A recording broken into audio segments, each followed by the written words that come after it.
कश्मीर की वादियों में गूंजे धमाके, पहलगांव की धरती पर गिरी बेगुनाहों की लहू की बूंदें और अब पूरे देश की आंखों में एक ही सवाल, कब तक सहेंगे।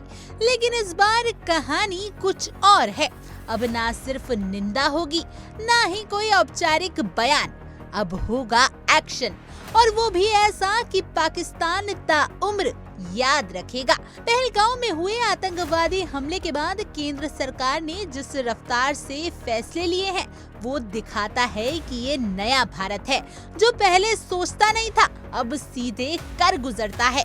पाकिस्तान के साथ रिश्ते को लेकर उठाए गए 3 कड़े कदम, राजनीतिक संबंधों की कटौती, सिंधु जल समझौते की समीक्षा और पाक वीजा पर रोक, ये सिर्फ शुरुआत है। असल स्क्रिप्ट अभी लिखी जा रही है, बारूद से, बहादुरी से और भारत की नई नीति से। सेना की सर्जिकल स्ट्राइक जैसी फुर्ती एक बार फिर से देखने को मिली है। लश्कर-ए-तैयबा का खूंखार आतंकी आसिफ शेख और आदिल थोकर, जिनके नाम से घाटी में दहशत फैली थी, उनके घर अब सिर्फ मलबा हैं। सेना ने न सिर्फ इन्हें पहचान लिया, बल्कि बम से इनकी पनाहों को भी ध्वस्त कर दिया।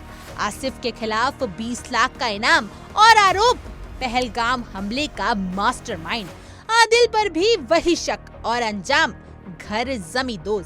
अब संदेश साफ है, आतंकियों के लिए भारत की जमीन और हवा दोनों जहर बन चुकी हैं। सीमा पर से जब पाकिस्तानियों ने फायरिंग की आड़ में घुसपैठ की कोशिश की, तो भारतीय सेना ने जो जवाब दिया, उसने पाकिस्तान की नींदें उड़ा दी।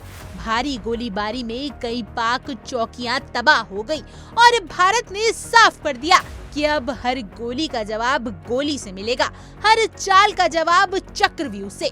उत्तर प्रदेश से दक्षिण कश्मीर तक सेना का ऑपरेशन चल रहा है। बारामूला, उरी, बांदीपुरा, हर जगह से खबरें आ रही हैं कि आतंकियों के खात्मे की गिनती शुरू हो चुकी है। कूलनगर में हुई ताजा मुठभेड़ में लश्कर का टॉप कमांडर अल्ताफ मारा गया। वहीं बारामूला में भी 2 आतंकियों को मौत की नींद सुलाया गया। अब सेना के जवान सिर्फ बॉर्डर नहीं, गांव-गांव में घुसकर तलाश कर रहे हैं उन चेहरों को, जिन्होंने मासूम का खून बहाया। अब ये साफ हो चुका है कि मोदी सरकार सिर्फ डिप्लोमेटिक टेबल पर वार्ता करने में विश्वास नहीं रखती। अब वार सिर्फ शब्दों से नहीं, एक्शन से होगा। देश की जनता भी यही चाहती है, ईंट का जवाब पत्थर से और वार का जवाब वार से। कश्मीर से लेकर दिल्ली तक अब माहौल बदल चुका है। पूरे देश का एक ही सुर है, बहुत हो गया इंतजार, अब जवाब। और ऐसा कि दुश्मन की आने वाली 7 पुश्तें भी याद रखें।